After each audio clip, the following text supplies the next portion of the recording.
Hi there. Last week's episode was all about getting grandparents who help with childcare on board with sleep schedules and plans.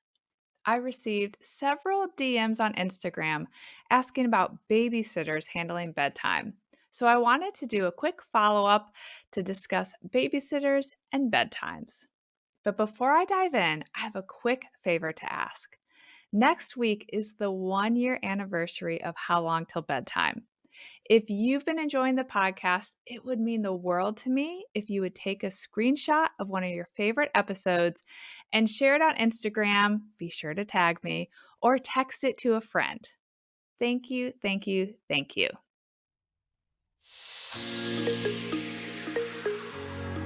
Hi, I'm Allison Edgety, a pediatric sleep and wellness coach and a mom of two. I love to help parents find solutions. This is How Long Till Bedtime.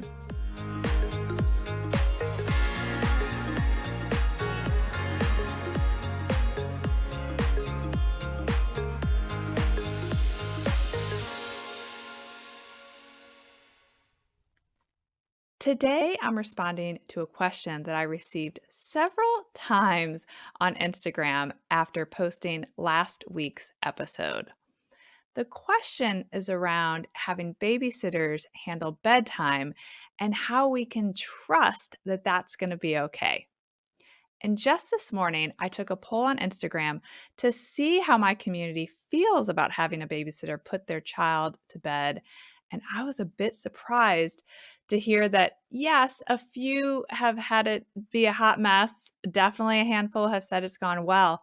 But a really large percentage, 76%, as I'm coming on to record this, said that they haven't even attempted to have a babysitter put their child to bed, mainly because they're worried that it's going to go sideways and mess up their sleep routines or patterns.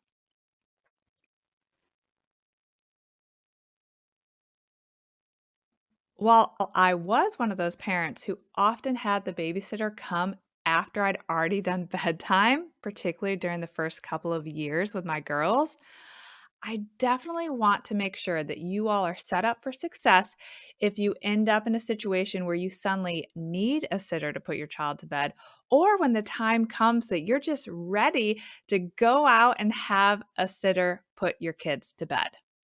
So, I'm going to share things that you can do to set both your child and your babysitter up for success. And I'm also going to share some common mistakes that I hear about from my clients that can easily be avoided. Let's start with the best way to set your child up for a smooth bedtime with a sitter.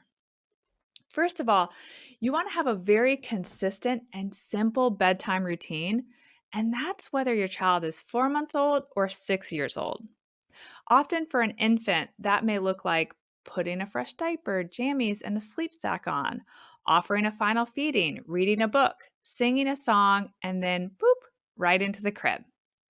For an older child, it may be putting on jammies, brushing teeth, reading two books, singing a song, saying goodnight, and then staying in their bed.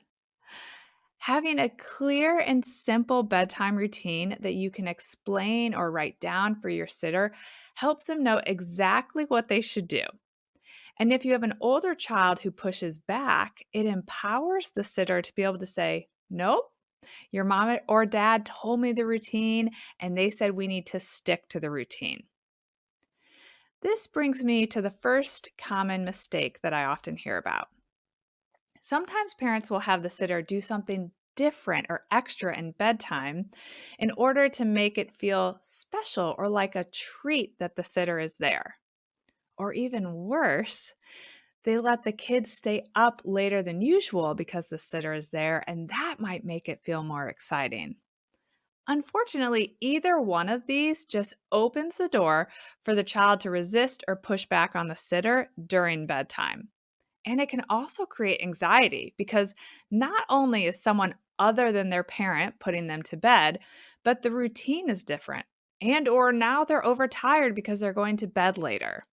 So keep the routine the same and definitely stick with the typical bedtime.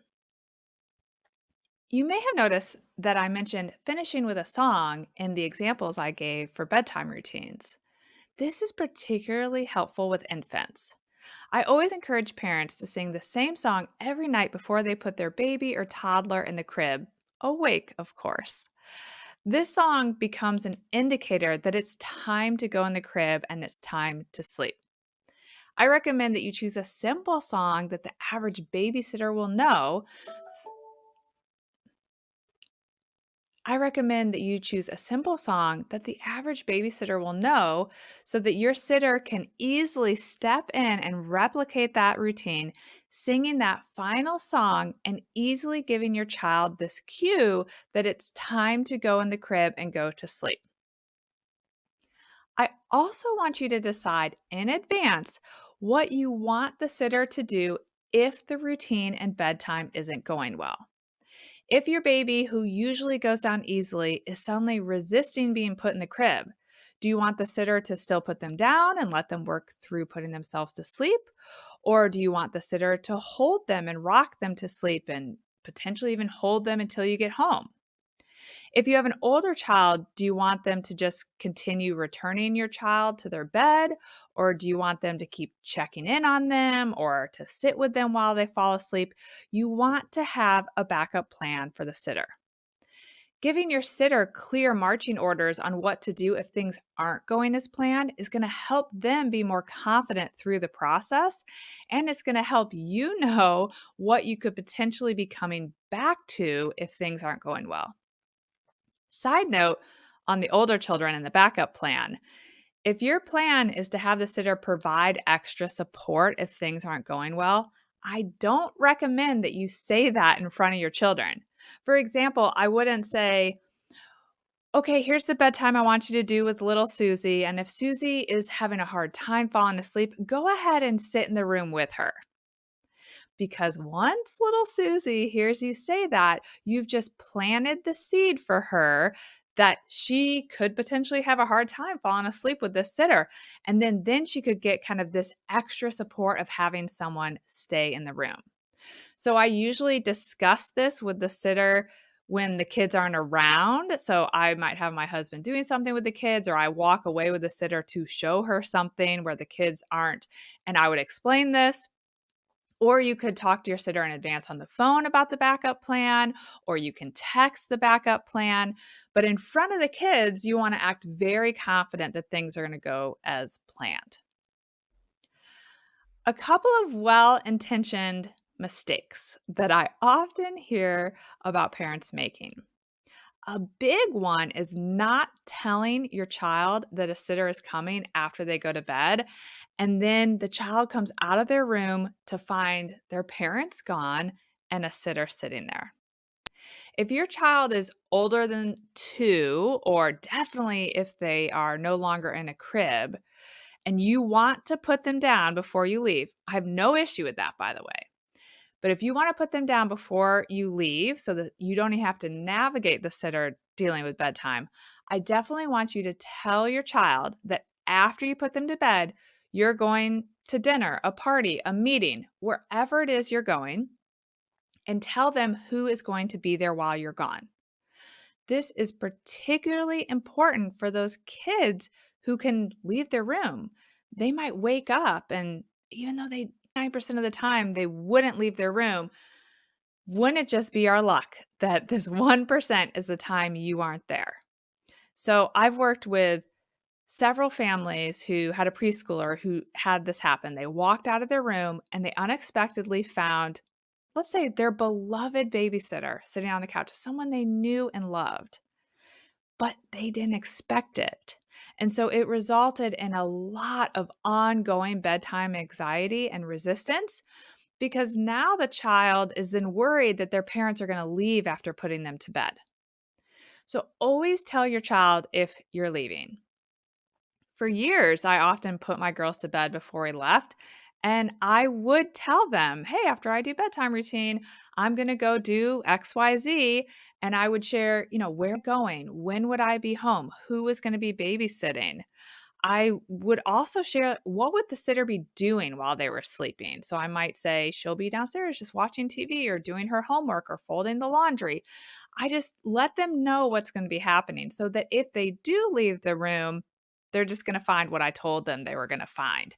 That really builds that trust. And so it makes it so your child doesn't have to worry that once you leave the room after tucking them in, something might change. I would also tell my kids not only when I would be home, but that when I got home, that I would open their door, check on them, and blow them a kiss. That can reassure some of the anxious children that are worried about when you'll be home. So I would say, I'm not going to wake you up. I want you to keep sleeping, but just know I'm going to open the door and blow you a kiss when I get home. The last piece of advice is to not call to check in on your child around bedtime. Sometimes parents promise their children that they're going to call or FaceTime them before bed. This is so easily can backfire because it just reminds your child that they miss you. And you can often end up getting all this pushback for your sitter because it's the I want mommy or I want daddy because they just talked to you. It's kind of like having to leave a second time. So if you want to check in, text your sitter, but don't tell your kids you're going to call them before bedtime and just let them know that you'll be ready in the morning to hug and play with them and just let the sitter navigate putting them down to bed without you stepping in. So, to summarize this advice for you all, have a consistent and simple bedtime routine. Have the sitter implement the exact same routine and keep the typical bedtime. Tell your sitter how you want them to respond if bedtime's not going well. And don't leave without telling your child that you're leaving, if they're old enough to understand that. And if things don't go as planned, don't panic. Just be sure that you resume your child's normal sleep schedule and routine the very next day. They may need a quick reset to ensure that their one night off with a sitter doesn't trigger a regression, but you can do that really quickly. I hope this episode makes you feel a bit more prepared and confident when it comes to having a babysitter put your child to bed. Cheers to more date nights. Bye for now. Thank you for listening to How Long Till Bedtime. To learn how we can work together to improve your child's sleep, please visit sleepandwellnesscoach.com.